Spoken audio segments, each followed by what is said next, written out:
My name's Sue and today I'm going to do curried sausages, and what I'm going to do is I'm going to prepare quite a few things before we come back. So we need to cook the sausages first, boil them up to get the skins off, and then we're going to fry the carrots, celery and onions together, and then I'm going to come back. Okay?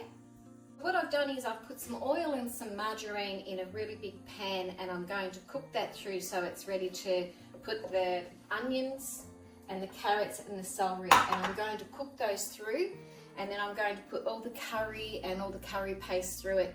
Then the sausages should be cooked and we'll skin those, chop them up and then put it all together. Okay? So what I've done is I've fried up 3 large carrots, about half a celery all chopped up, and 2 large onions. So this is the consistency you want.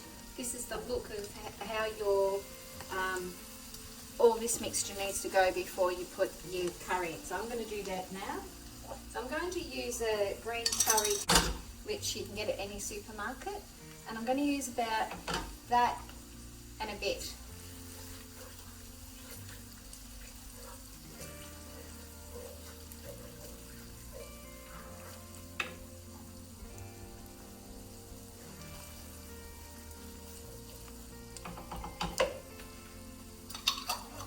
Also, I'm going to use 2 flat teaspoons of curry powder, half a cup of sugar,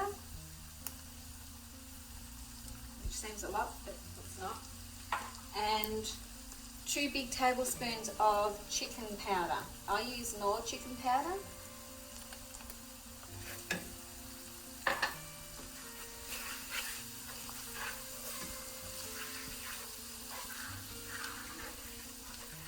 I've cut up all the sausages, I've skinned them and I've cut them up. They've already been boiled to get all the fat out.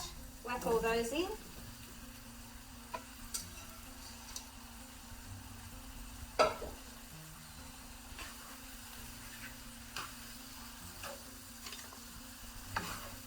Give it a bit of a stir through. A little bit of salt and pepper. You don't really need salt because you've got chicken stock powder in it. You can use chicken cubes.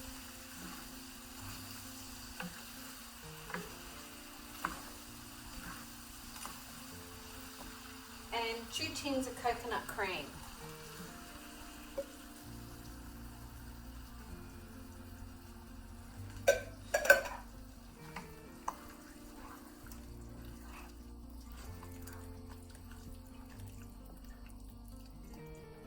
This is a large quantity, so I may have to put another tin of coconut cream in, I think.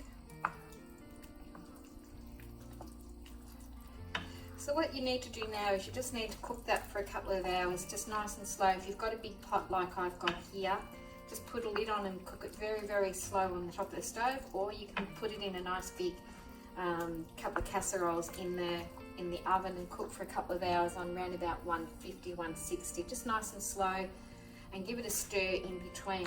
So what we'll do is we'll come back when this is cooked, and I'll show you what it should look like. Okay, so the curry snags are now cooked.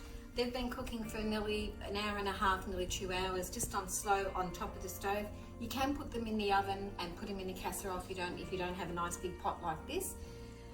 You can also thicken it, or you don't have to thicken it. I like all the lovely juices that it's all in the curry powder and the paste and all the coconut milk.